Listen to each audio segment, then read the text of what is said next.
Welcome.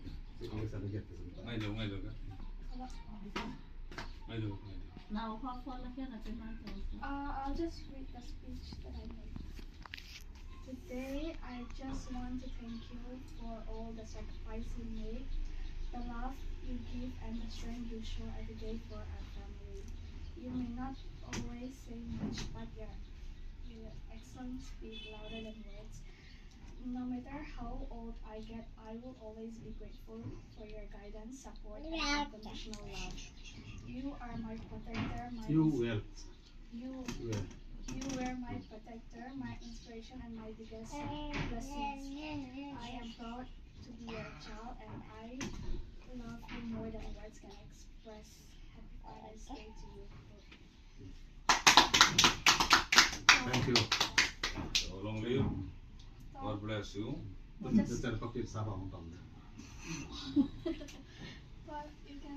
guys can take your time. Nung nabuhayin, doon dyan ito, lambuto. Ma. Pagputo.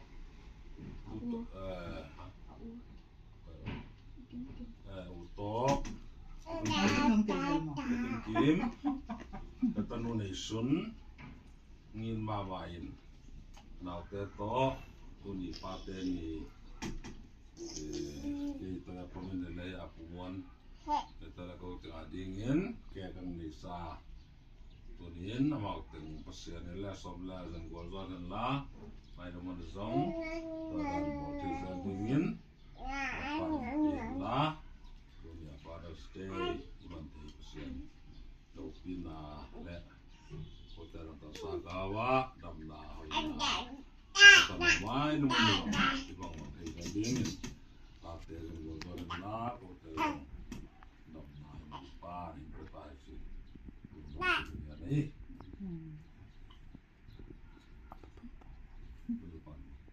Dunia pateni sang ni le som ni le ku ma i len te mukea dien te sang set ke le jong i ovel apolama sene bien polama ta se le ir kuana i sakithat bang e lo le batot that bang bang kam pita omin i halo pena kilom ve ve a kasi dom na ya ko te kom kan la i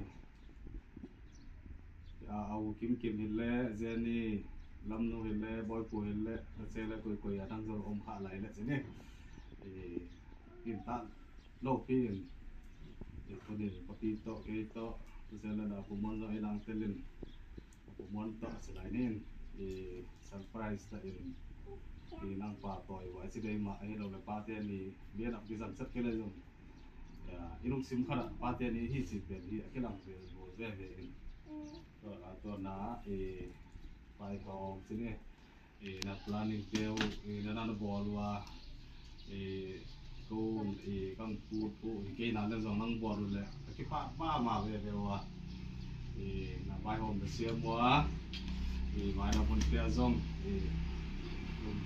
pange long sim hoi ta sini ma ai lo le la lai zin na teu wa ai lo le dam sao na khan sao na buồn tung tuồng dâu đi nghìn per senin mà quy hẹn lá thì cố ba tới từng thùng rong mang pan thì mai là môn tia thì nấu ta tia in con dâu đi lẽ ta tia đi ngà lùng môn na thì he's okay rồi he's dâu đi mà per senin cố tia rồi con sao na cái đó là bốn là tung ạ lùng tầm băm màu nhé Loan hoa te pang yang nang loan hoa te katilan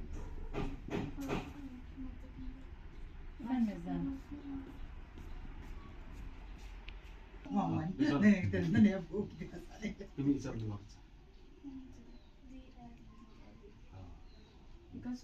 vậy là món vậy là bolo gang ken lim la mai Happy. Guys, you go the ถ้า first. ไป You สุน go ทรนะโอ first. ตาวานักเก็ตอ่านของเขาดี 1, 2, 3. Happy Father's Day. ว้าวจริงไม่ต้องเรียนสินี่ฮะว่าโอ้โหตาสินะ Ini papa kira papa cuma dia. Happy Father's Day. Happy ดู Father's มีสิอะไร to me. God is good always. ไม่เสียงเขา สไตล์ ก็ไม่เสียงเขา Kibata ni na tiyan no tigya ka. โอ้ตาวมีจิตที่เรียน Kau juga nak pergi lah. อามามีคนไอ้แก่กินไอ้เย่ก็อีมาคนละซานวม Saldana den där. เสร็จสองเดือนเราถึงแล้ว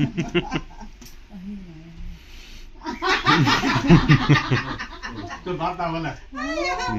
น่ารักเต้ Bapa dong banyak. Sampai nak hari ini. เสียสวดตัวสันอาหารต้องสัน